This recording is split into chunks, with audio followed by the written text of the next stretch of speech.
What's going on, guys? We are live today at on the Gutter Growth podcast. We're live today. I got Dean with Roof and Gutter Broker. We're going to be giving out one free gutter summit on today's episode. We'll do a drawing after, but the way to qualify for it is to go ahead and comment "grow" in the comments, or actually summit in the comments, and that qualifies you. What's going on, Dean? How are you doing today? Great to see you. Yeah, it's a good day. I was going to say your last name, but I didn't want to butcher it. Wiltse. Wiltse. Okay. Yeah. There we go. Good deal, man. So yeah, Dean's going to be speaking at the Gutter Summit this year. He's going to be teaching us a little bit about what makes a sellable business. And so if you guys have any questions for him on this episode, go ahead and drop it in the comments, and he'll be happy to answer it. So Dean, what got you into the brokering?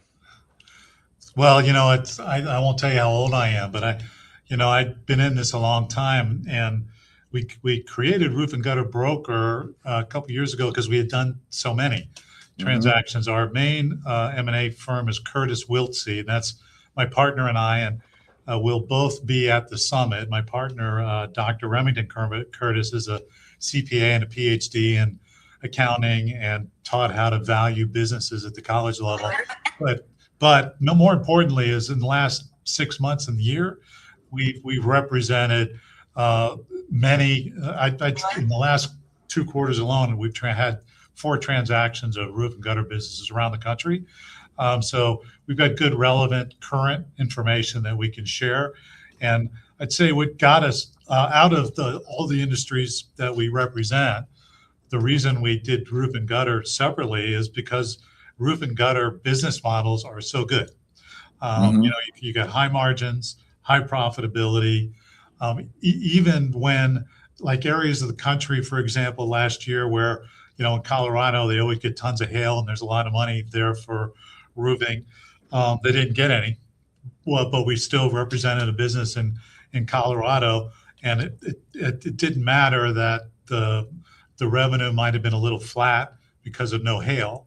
It mattered because they'd been in Colorado for many years and had a great profitable business. So, and in general, we can share with everyone current transactions, structures, and structures aren't necessary because each business is unique. And we can talk about that as we go, and I answer questions. But we really, and those of you as owners, you did a smart thing when you chose to be in this business because you have value. And we'll talk about things like what makes things more valuable when we get there.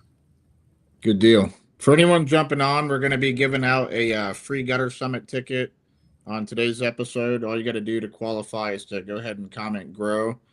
We got Dean with us from Roof and Gutter Broker. He sells gutter and roofing businesses. If you have any questions for him, feel free to go ahead and comment in the comments, and we'll be happy to answer it.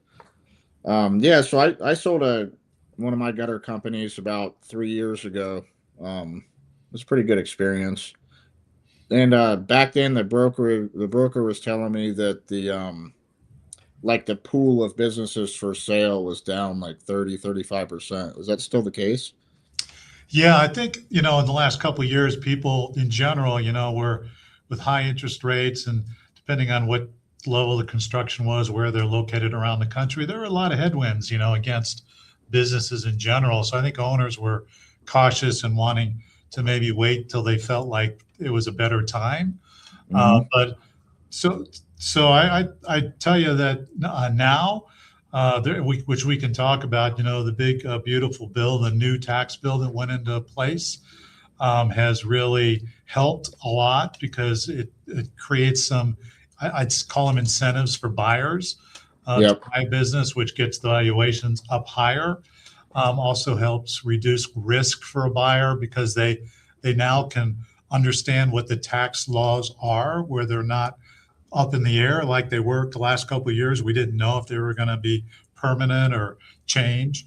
So anyway, there's reasons now that it's a good time to explore the market. And yeah, I'd say the opportunities now, there's a lot of, each of the businesses that I mentioned to you in the last 6 months, we had between 5 to 7 offers once we brought them to market in less than 45 days.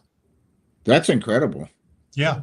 Good businesses though, right? And we could talk about that. We like to help owners determine if it's a good time for them. We'll explore, and we don't charge anything until the owner sells, and we represent them.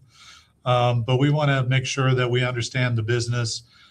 So when we do represent the business, we know it well and can position it the right way.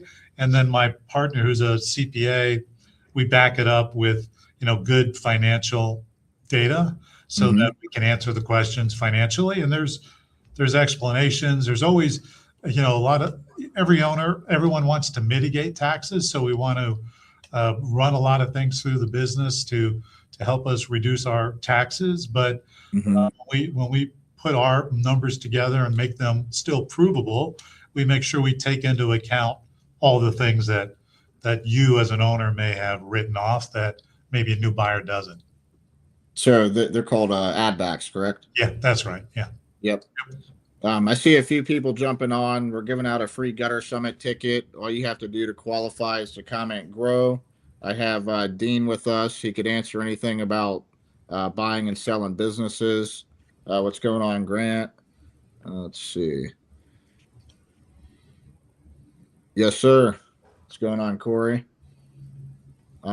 Yeah, so for those who don't know, what Dean's talking about on buybacks is, say you have like some type of purchase, say maybe it's a gutter machine, and it's not normal for you to buy a gutter machine every single year, or you have some type of asset or some expense that's not in the normal day-to-day business running, that could be added back to show as profit, to kind of, because it would have been profit because it was a one-time expense. And so that kind of adds to the value of how much profit on the P&L that you're doing, which is going to kind of equate to what you're selling it for. Yeah, there's even like the personal truck, maybe you want, or car, maybe you want to keep that, run that through. So you obviously, a new owner wouldn't have that as an expense. You add that back. If you went on a vacation and had a reason to write it off, maybe there's a lot of things we can explore with you to make sure the financial picture is right. What's the main thing that you're looking for? Because I feel like some businesses just aren't really sellable. Like they don't really have anything to sell other than some equipment. What is it that you're looking for a business that is sellable, that someone would actually want to purchase? Yeah, a couple things. So first thing we like to ask and understand, right, is time in business, right? If you've been in business a long time, and the ones that I would tell you we represented in the last couple of years, all were more than 15, except for one. One was only 3, and we can talk about that one separately because that was a very interesting business, got a good value, but length of time, because that's important, right? Because your brand means something. The number of customers that are repeat customers that have come back to you, maybe done more than your one roof, maybe done 2, maybe done gutters a couple times. If you've got relationships with property managers that are having you come and clean gutters when you're not during season, doing other things like that, and you have a recurring revenue from customer base since you've been around a long time, those are key. Second is your team. If you've got a solid team, because the hiring is a challenge everywhere. I'm sure all your owners will say the same thing, right? So if you got a good solid team, and what we look for is if the owner can go away and not worry, right? If you can take a vacation and not sweat and know that your business is running well, we look for that, because a buyer, you want to mitigate risk. A buyer wants to feel like there's a good team in place. In fact, you open up the buyer pool to people that don't necessarily want to get on a ladder, right? Or necessarily be on every project all the time, but they like the business model because they're profitable. So if you have a great team, if you've been around a long time, and then it comes down to cash flow, right? If you can prove solid cash flow over a number of years, and then even looking at the climate and competitors around you, there's there's a really good picture for you to sell. And those are the kind of companies we like to represent. Mm-hmm. So I imagine you do a lot of evaluations where you're kind of. Yeah. The first thing we'll do, and again, I said it earlier, but in case someone just popped on, we don't charge anything. And if once we get to know each other and we look at your, not only understand the business side of things, but look at the numbers, which our financial team does, almost like a buyer would do, to determine, yeah, this is sellable, right? And then we package it up. We make sure that it's representative of the business, and make sure that people would be interested in buying it. And if you have those components, good management team, been around a long time, and you're able to have good cash flow, you'll get a lot of buyers. And I mentioned before, we had 5 to 7 on each transaction in less than 45 days, all at good value. And it's because they weren't people that necessarily had been in the roof and gutter business, but generally they were smart people with capital that wanted to invest in a market segment that they knew was less risky than others. Mm-hmm. I see a bunch of people just jumped on. We are live. Dean is a broker that sells roofing and gutter businesses. If you have any questions for him, go ahead and ask. Anything about what's a sellable business or whatnot. We're also giving away a free Gutter Summit ticket. The way to qualify is by commenting "grow" in the comments. I see Kathy just commented. What's going on, Kathy? And if any questions, go ahead and hit us with it. And maybe while they were thinking about it, maybe to spur some thought, we also we run a process when we go to market after we get to know you and understand your business and your numbers. We don't go with an asking price. That makes no sense. Mm-hmm. We want to, because the price is determined by the buyer, right? Everybody's got a different perspective of value. Okay. And what it means to them. If let's say you're selling to somebody that's got other locations around the country and wants to be where you are, and you've got a good brand, you've been around a long time, and you have the things that we talked about, they'll pay more for the business than somebody that, even a competitor next door that just wants to take you out. So we don't go to market with an asking price. We go to market with a process that tells all the buyers in our network. And if those ones that I mentioned to you, we get typically over 100 inquiries for each business. Oh, wow. There's only one winner. So yeah. That means we got 99 others, and we're representing businesses all over the country. So, and actually when we get buyers, the ones that lose are always disappointed and looking for the next one. So that also helps to the reason why we've been able to get the 5 to 7 offers within a short period of time, because we're going back to buyers that we know that like the business models, that want to buy these businesses. So there's also we've helped in situations where they've had a key employee that's been with them for years, and they have said, "Look, we're thinking of selling to our employee." Well, the worst thing you want to do is just cut a deal yourself with your employee. It's not fair to you or them. So right. we run our process, and that way you know what it's worth. And then that way, before you agree to selling, and here's a real example. Another company where we had more than 5 offers, the seller wanted to meet with 2 of the buyers, which they did. The first one they met with after the meeting, and it was the highest price, the seller said, I don't like these guys. I'm not sure my team is going to like them. So he actually had the first and second buyers meet with him and his key team. And after that, we ended up helping him structure a deal, helped him get the financing that his employee would need through the SBA. Yep. So that he could get cash at close, not have to finance his employee for a long period of time, and get the price that the market said it was worth.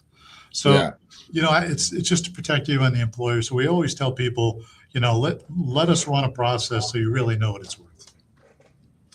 For those jumping on, we're giving out a free Gutter Summit ticket. Just have to comment grow, and we'll put you in a raffle. We got Dean here with gutterandroofing.com, or what is it? Roofing Gutter Broker. roofingutterbroker.com. He sells gutter and roofing businesses. So if you guys have any questions for him, go ahead and drop it in the comments. We'll be happy to answer it. Any questions about selling a business or what it takes to sell a business? Most businesses aren't really that sellable. If you're doing everything yourself, you're wearing all the hats, it's going to be less likely someone wants to purchase that type of business. So the same things that it takes to sell a business is the same things that it takes to scale a business. Yep. And again, while they're thinking of their questions, maybe to help prompt some, one situation that's pretty common in the industry is the cash comes up sometimes. That we had a seller that had some cash, and we wanted to prove it to a buyer so that he could get credit in the value. So we structured an earnout so that over the next 12 months after he sold, any cash transactions that occurred for the new buyer would be credited towards the purchase price multiple, so that and we had invoices and we had transactions that they could go back and look at to verify. But and we don't recommend it. I'm not saying that but it happens, right? So yeah.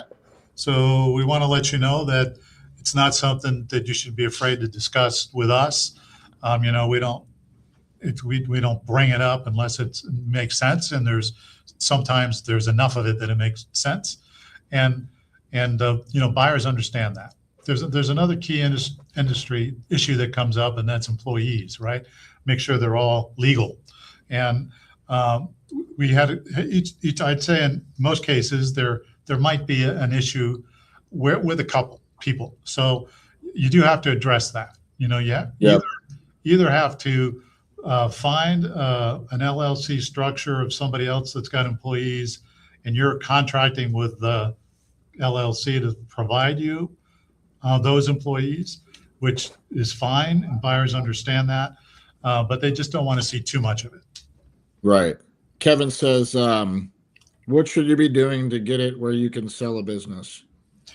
Yeah, great question. So what we always tell everybody, and we can help you with this too, is, and again, we don't charge you anything unless we agree to sell you and then sell your business and we close. But get your finances on order. I'd say it's across the board in all businesses, unless you're an accountant. That's not your strength, right? Your strength is probably other areas, but you do need to get that in order. And we can help you with that. One of the things we like to do is, my partner who is a CPA if you're using QuickBooks or some other software, we'll get the login.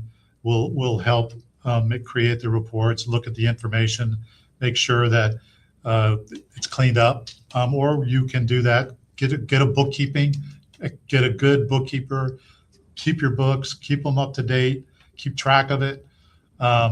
Manage your gross profit margins so that you can prove them. Keep track of your project profitability.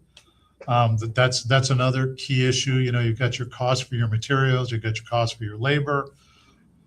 Buyers want to know how profitable each job is, so be tracking that. And then the higher your cash flow, and again, your tax return is different, right? And we get that. Your tax return, you want to lower your taxes. When you're going to sell your business, you want to prove cash flow to an owner. So we'll talk with you and help you understand exactly what your business generates or could generate for a new owner, because that's the multiple. They're going to value your business on a multiple of your cash flow, and then the predictability. If you've been around a long time and you've got customers that come back to you to get cleaning, you got commercial customers that are managing properties that have you come every year. The more of those kind of things that you have, the better. The more predictable you can make your business, the better. Is there a higher, I don't know, is it like 3 times the P&L, or is it something higher when you got reoccurring? Or what do those numbers look like? Yeah. So, well, when And we don't, unless if you have a lot of recurring, then absolutely you want to raise that up and Yeah. make that the primary focus. Generally, it's not in this industry, right? It's not the majority of your revenue. That said, though, yeah, you'll get the more you have recurring, or even we represented one guy's actually had multiple customers that he could point to, over a couple hundred, that he did more than one roof. Wow. You know, because he'd been in business so long. Yeah. And that was astronomical, where he could get a higher multiple because people thought of his brand whenever they needed a roof or a gutter. Made sense. And they would come back. So those kind of things do get you a higher multiple when you're trying to sell. For those just jumping on, we're giving out a free Gutter Summit ticket. You just have to comment grow. We'll announce the winner tomorrow.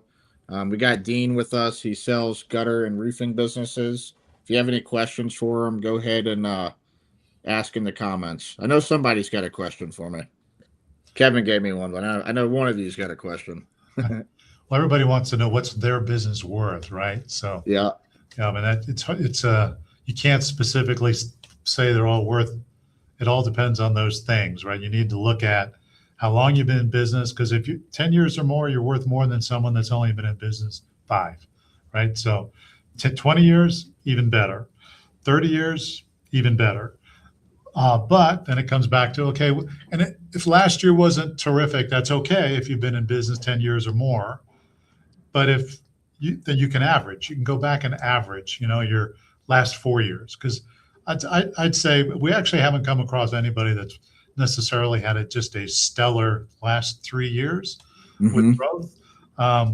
There's been a little bumpy, but in general, if they've been around a long time, you can average and paint a picture. Because if you've been doing it for 10 years or more, it's reasonable to believe that you can do it. A new buyer with, let's say, new energy, new money, will be able to have a new perspective, could grow the business and make even more. And for those jumping on, comment grow for a chance to win a free Gutter Summit ticket. Yeah, no, that's oh, we got a question here. Grant says, do multiple locations help or hurt your selling capabilities? So I would tell you, if you're considering maybe you want to sell in the next couple of years, I would say don't invest in a new location, because it's going to cost you money, most likely, right? To get developing in an area. If you're thinking longer term, and obviously you believe it's going to help you grow your business, then it won't hurt you as long as the performance is good, right? So opening a new location, consider, you're going to consider it long and hard anyway, but make sure if you're considering selling in somewhere in the near future, that you absolutely can make it profitable fast, so that it will hurt you otherwise, because it'll bring down your profits. Because you're putting money out and it's not showing profitability. Yeah, you're buying and hiring employees and putting in another space, and you get more rent, things like that. So no, it's all based on performance, right? So if it's performing, it won't hurt, it'll help. Kevin says, what's some good assets to have in the business name for a gutter business? Well, people look at reviews for sure, right? So if you got, so work on your social media. That's real important these days. Make sure you're doing a good job on keeping good ratings, and get those 5-star ratings, and work hard on getting a lot of them, because that's what adds value to the name, right? Is the following and the social media ranking and your SEO. Those of you that are selling to consumers, that's more important. If you're more commercial, it's not as much as important. But if you're selling to residential more, that's when the social media and the SEO is definitely valuable, right? You know how hard it is to rank, and then you can also measure incoming leads. Cost per acquisition for customers is lower for you when you have strong SEO. So those things are all important in growing, your name and your brand and that's how they'll weigh it, because a new buyer is going to just be able to take advantage of that, and they'll pay for that because it costs money to get there. So it's important. The same thing that's going to make you credible to a homeowner and, AI or anything like that that's going to recommend you, it's being congruent all over the place. When they see that you're active on your Facebook and your YouTube or your Instagram or your TikToks, and you got the socials covered, and you're being active, and you have good SEO, and you're pulling up number one on the first page at least. If you have good marketing, it's going to be you know more appealing to purchase rather than someone who you look them up and they don't really show up anywhere. Absolutely. Yeah, it is. It's especially like if you're in that residential market. Absolutely. Right. And if you're successful in the residential market, because you're good at it, because you've got Yep. it. Commercially, it's important to have a good presence, but it's not as critical. What's more critical is the relationship that you've got with the contractors that keep you coming back, or the roofers that have you coming back to do the gutters, and how many jobs you've done for certain builders and contractors. One key thing to mention also, though, is don't make sure that you don't have more than 25% of your revenue from a single customer, right?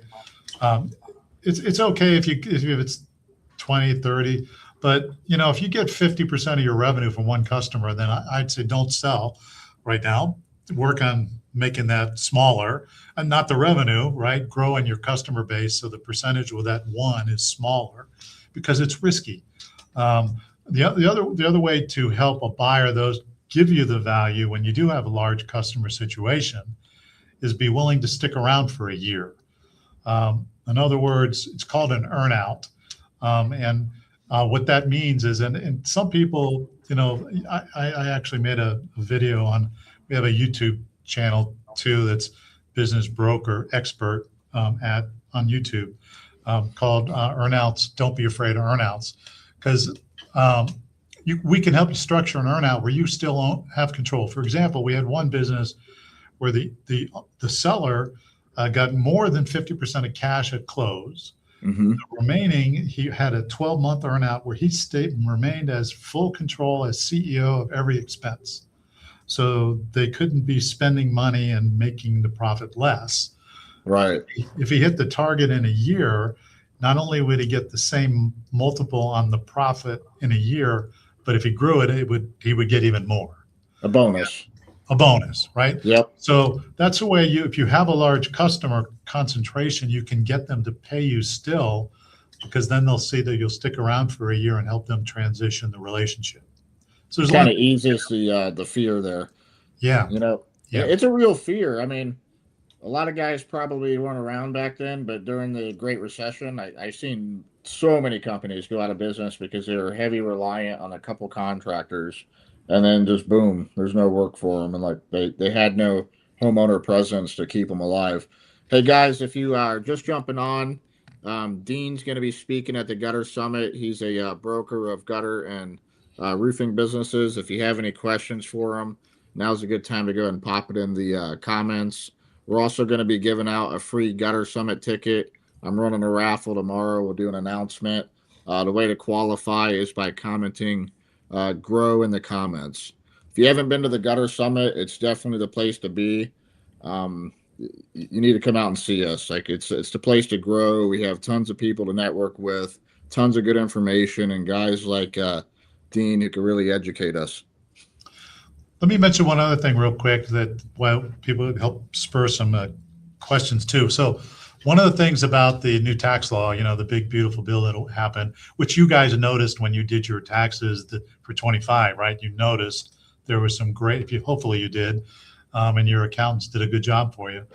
Now in 2026, a buyer of a business, if you have a business where you have trucks, you've got the necessary, we represented a company that we closed in the first quarter of this year, had not only several trucks, but he had the necessary equipment to bring the roof materials up to the roof, the lifts. So all that equipment from a buyer now in the new tax law gets a 100% tax deduction when he buys your business this year. So Wow. It's not a 5-year depreciation or a 10-year depreciation. And it's not at your depreciated value. It's at the value to buy it. You know, some of these lifts are $100,000, but they get that write-off the year they buy the business. So what that means to you when you think about selling is the cash flow to the buyer is better because they don't have to pay taxes in year one. They can write all your those kind of assets off, meaning they're going to keep more cash. So that means they're going to pay more for your business the more assets that you have like that, even if they're fully depreciated and they're, you know, 5, 6, 7 years old. If you didn't have them, they have to go buy a new one. So Right. It's a legitimate tax law now, and it's one of the reasons why we're seeing a lot more buyers in the market looking now. Yeah. So what is your opinion on what makes a gutter business such a great business, just in your opinion?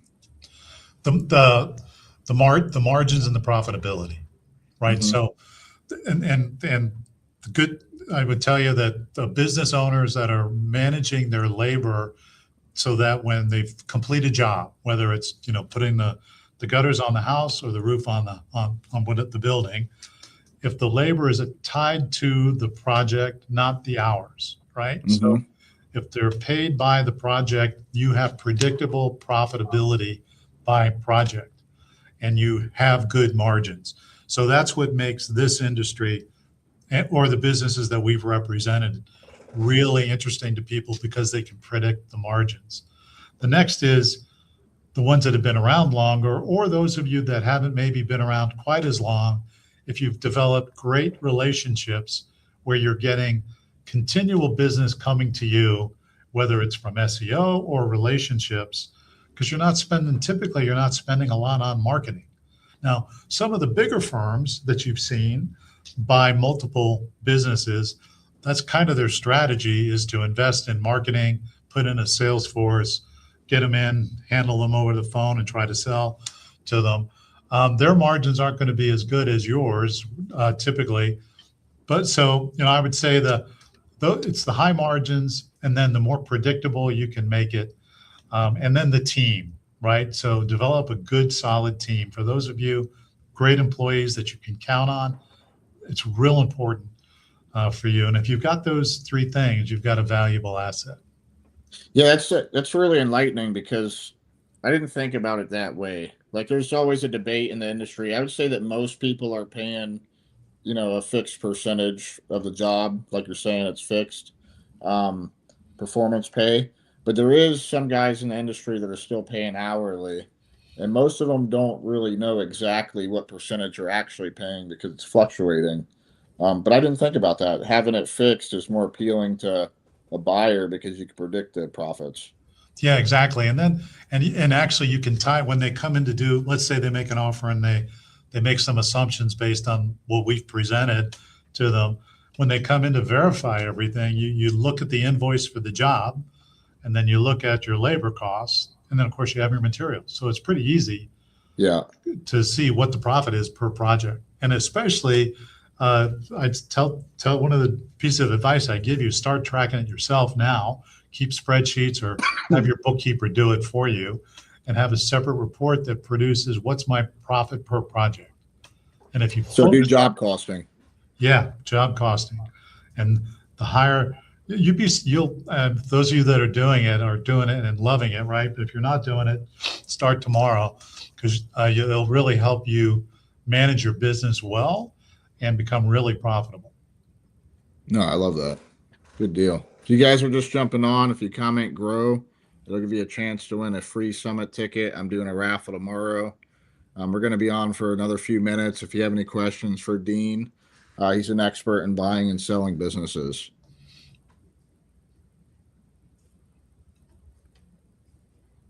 So got a lot of people commenting grow.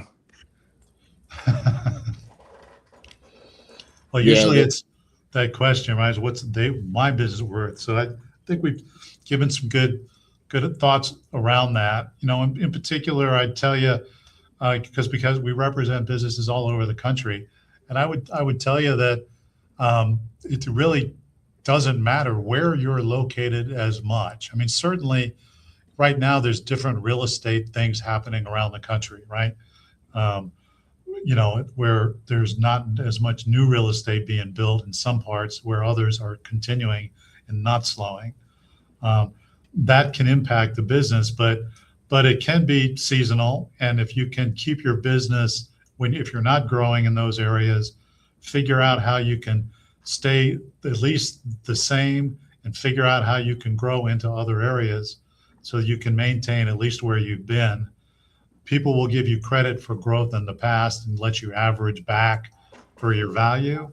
Also it's that profitability. If you can manage your business and increase your bottom line, even if your revenue drops, but your profits go up, and so you're making more money with lower revenue, it's still good.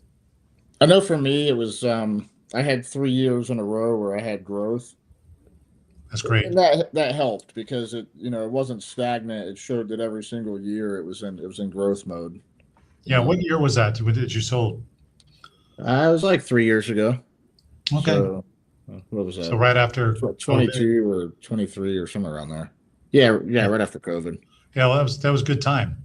That was smart because during those years, a lot of people were investing money, as probably everybody knows, right? COVID wasn't a bad year in this industry, or the year after wasn't a bad year either. But then to stick with that, and 24, 25 was a little challenging in a lot of places, but that's okay. That's one of the things we do find when we talk to owners now is they're reluctant to explore selling because they're not certain of what their performance means. So that's one of the things we're happy to do. We don't charge for you for it. We're trying to see if we want to represent you, and if we see something there, we're not going to waste your time and tell you we want to represent you for no reason. We want to represent you because we believe you can sell. So we're happy to have that conversation. It is 𝗪𝗘'𝗟𝗡 𝗟𝗂𝗏. There's our phone number is there. You can schedule a meeting and talk to one of us there, and we'll ask you questions to learn about your business and give you an idea. And Dean is going to be speaking at the Gutter Summit. So if you want to come get some value, you can come hear him for an hour, and he's going to be doing some educating. Yeah, I'm happy to meet with you while we're there too. So Legacy Gutter says, how much have you seen the multiples sell for in the gutter industry? So it's, I think if you did it, and I probably should have done what I'm about to say prior to the call, go into any AI that you use and ask, and I bet you they'll say, maybe somebody can do it while I'm talking, and say, maybe ask what's a roof and gutter business worth and what multiple does it sell at typically? And let's see if I'm right.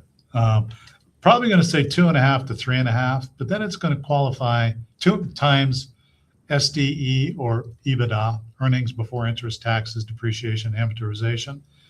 But then it's going to qualify the answer and then it's going to say, well, these things will help you get a higher multiple. And those things will be growth if you're growing, like you were. It'll be team. What kind of things are we talking about? Do you have a good team? It'll be profitability, cash flow. But that's typically the range. The ones that we've sold recently were at a multiple of 4 times. Wow. 4 times. Yeah. And that's amazing. Well, and those were, like I said, though, they were business, each one of them more than 15 and one was over 30. So yeah. Good track records, provable numbers. Right. And bigger in size, right? If the bigger you are, the better multiple you'll get too. Yep. And bigger meaning if you're over 2 million, 3 million in total revenue, actually better over 10, 15, even better. But if you're over the 2 million revenue threshold, that's a good place to be because you're most likely making at least 500,000 at that range. And that could get you to depending on a lot of the things we talked about, that 3.5 to 4 plus range. I've heard that $2 million gutter companies are sometimes better than a $3 million gutter company. Now, right? I guess there's a lot to that. One key, again, there, if you got a great person that can run it for you or is running it for you and is attaining those numbers now, which makes it real easy for a buyer because they know there's no risk except keeping that person. And they can keep them motivated, give them some equity, help incentivize them, give them a fresh new outlook. Well, no one said if they did that search, but I bet I'm right. I bet that's what. I think I was somewhere around 3. Good. 3, and then you add in all the assets too as well. That's the other thing that's a variable, right? Is that, especially now, it's even more important. With the clean SDE, the business deserves 2 times per ChatGPT. I think chat's a little low. Well, that's what I said, though, right? That's going to give you it's going to start at 2.5 and then tell you how to get it higher. Yeah, honestly, we don't think it's fair to ask an owner to sell their business at a 2.5 multiple, because why not just keep it for a couple more years, right? Right.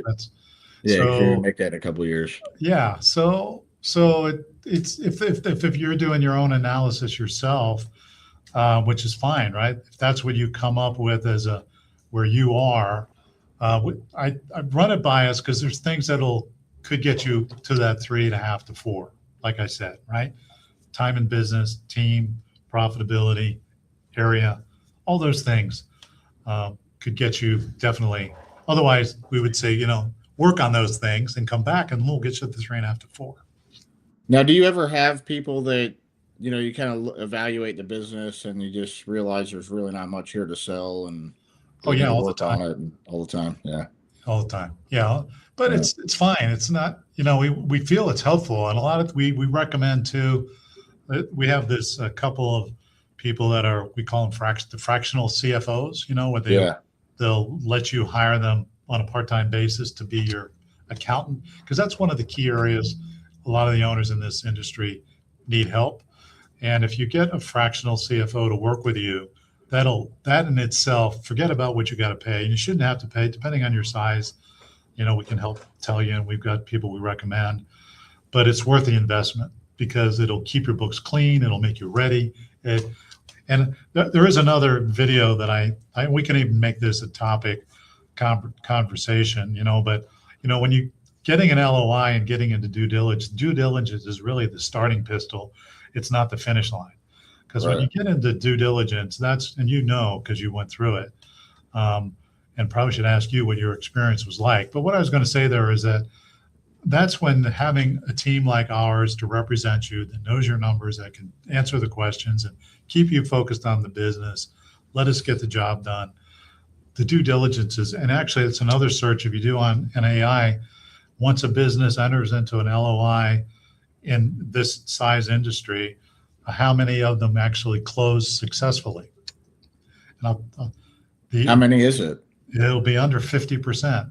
Okay. Well, because my first one fell through.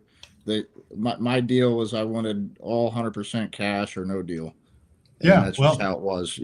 So we entered the agreement initially, under that notion, and then like the last week before closing, he comes to me with some bullshit like, hey, I'll give you 250,000, and I don't know, I don't remember what it was, but he had some plan, and I'm like, no thanks. Right. Well, there are some people that strategically do that, and that really ticks. And we try to sort that out very early on to protect everybody from those things. Yeah. But you're right anyway, that percentage isn't what we attain, and we haven't gone down and calculated it, but our percentage has got to be better than 90. Because we really, when a buyer comes with an LOI, we're going to make sure they got the money in the bank, or the money that they need. We're going to have them checked out thoroughly in their background and experience. Not only are we going to have met with them several times and talked to them, but you're going to meet them, talk to them, interview them. So we're going to give them a time frame, right? Because we're not going to let it drag on. Time kills deals, just does. Things change. So we want to keep them within the first 30 days after getting an LOI to have certainty. So at the end of 30 days, if we're not certain, and if there's not earnest money, or if the transaction doesn't have the legal documents under preparation, we're going to go back to the next offer, and we're going to have multiple offers. We're going to have them ready. So they're going to know that. So those are the kinds of things that, that we do to help you make sure to protect you. But I would tell you, that's what 2.5 times is what you'll see. But let us take a look and tell you if that's probably right. Then go back to work, fix it. Let's get it higher. Now, to kind of spin this perspective up, what about buying gutter companies? Because you might be in an area and you got a nice established business, but you're wanting to expand, and you could build, but building might take 3 to 5 years and a ton of money, or you could just acquire. How do you feel about acquiring gutter companies to kind of grow the enterprise? I think it's smart if you've got the team to do it, right? So, and if you have some help, unless you feel you know everything you need to know. But there are some gotchas when you do acquire, right, that can hurt your business. It may not be a successful acquisition, but a lot of times you get to know your competition. Sometimes you're friendly with them. Sometimes you do see opportunities, and maybe they have confidence in you, so you're able to maybe get a better price. And that does, if the transaction works out well and you get to a higher level of revenue, you have a bigger team, more profitability, then it is worth it, and it's a good idea. So I would just be really sure, and again, you got to have your finances in place. So make sure you at least have a fractional CFO that can advise you, and then a team like us. We can help you even do strategic acquisitions too, to help do the work there. And again, that's can be a very helpful thing for somebody that's wanting to grow and stay in it for another 5, 7, 10 years. Now, what's the process look like to get an SBA loan if you do want to purchase? Is that fairly easy nowadays, or? Well, it's we don't like the SBA because it takes time, but okay. It takes time, and it's detailed, and there's always some, there's always, it'll take 90 days from the time you get started with the SBA to close, or longer. So, and usually to get started with the SBA, you've already got an LOI in place, right? So it does take that time, but the rates are still at least 8.5% right now for an SBA loan. So you got to keep that into consideration, what the debt service the business can afford to pay. So the SBA is going to require an independent valuation also. They're going to look at the cash flow and can the business generate enough to pay the debt. And if it can, which is positive, then that's great. You just got to make sure you have a good broker to manage the process for you with the banks. But yeah, they can definitely help, because the buyer may only need 10% down cash. They do have to have some assets like a home, because they're going to need to pledge that. And then most likely the SBA is going to ask you, the owner of your business, to carry 10% of the transaction. So let's say you got a $3 million deal. They'll ask them to come in with 3, and they'll ask you to finance 3. So the bank will finance 2.4, right? And that makes the bank feel good. It's not too bad for you, because you're only risking, 300. Right. You're getting the rest at close. And them coming in with 300 and pledging their home, it's, and the bank's vetting them thoroughly. So yeah, it definitely can help. The SBA does like roof and gutter businesses. There's several we recommend and work with also that are very familiar. We also like to kind of pre-package, once let's say you sign up with us to represent you. When we finish our materials, we do go to the SBA on your behalf first to say, hey, when we go to market, we want to say it's pre-approved. Or right. What would you tell us to tell buyers that they need as a down payment? How much debt can this business service? Just helps us position it when we go to market. So we take care of all that too. So it's definitely a good alternative to have. So basically the same thing that's going to make it appealing to buyers, the same thing that's going to make it appealing to an SBA loan. Yeah, and actually, knowing that when we go to market helps us get the value up also.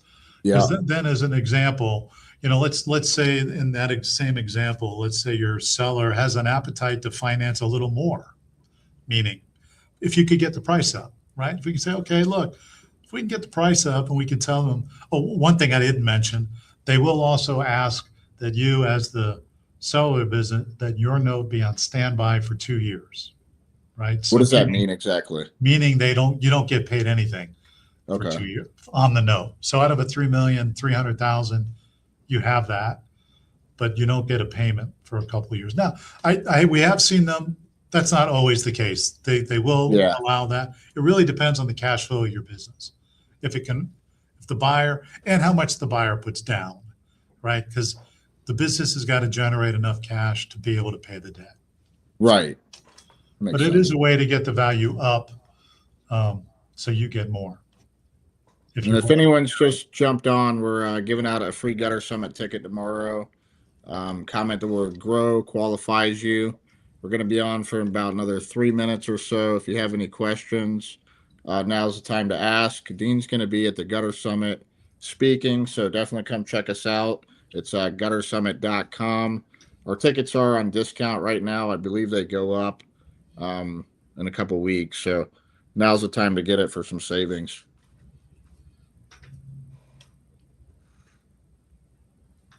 So good deal, man. I appreciate you coming on today. Oh yeah, I love it. Like I said, we love the industry. We started our business. We've been doing CurtisWiltse is our main M&A firm, which does other industries, but we created 𝗪𝗘'𝗥𝗘 because of the number that we've represented in the last couple of years, and really because we're able to go to market without a price, create a lot of interest. People come in with different offers, and that tells you what it's worth, and it gets a competitive atmosphere. And then it helps us stay on track for due diligence and closing. It's actually going to be September 23rd and 24th. So congratulations on the newborn, but maybe you can still come. How important is branding, like the business name? What determines branding is the number of repeat customers and how many leads you get without advertising, right? So I would tell you that if the name helps you rank higher in search, then that's good, right? Because that adds value. And actually, the more better ranking you have in search, that has value. But the bottom line of all that is going to then translate into the ultimate value of the business is the bottom line, right? So I would tell you, the name is always important. But what's more important is the leads that you get, and then conversion of those leads. So that'll really determine the value of the name. But then also, it's like the guy, and the name of the business was the roofer's owner's last name was in it. So it wasn't that he had a catchy name that showed up in search, except he was in business over 30 years. Right, and all of his customers, like I said earlier, had bought more than one roof from him. Well, over 100 of them. So at any rate, I know I didn't really answer your question. Depending on how long you've been in business, I would say, well, don't worry about your name. If you've been in business multiple years, the name is your name. Keep using it. Work on these other things, right? Get higher ranking in SEO. So figure out and hire somebody to do that for you. Figure out how to rank higher in SEO, and it's not that hard. You just got to focus on it because most of your competitors aren't, right? So focus on generating things you need to do to show better in rank and search. Also spread out if you're just doing residential, do commercial too. Look at different ways to expand and balance the business to protect it and make it more risk-free. Build a great team. Keep your team that you like. Get rid of the ones you don't. And you'll be doing good. Yeah, no, SEO is really important. For the guys that aren't doing SEO, or if you just have a website and you're not doing SEO, I know it could feel like a waste of money because it could cost anywhere from $700 to a couple grand a month, and it just feels like it's a waste of money. But what you got to realize is you're building a digital asset and that digital asset's going to be pivotal if you're ever going to sell your business. It's going to be, you know, crucial.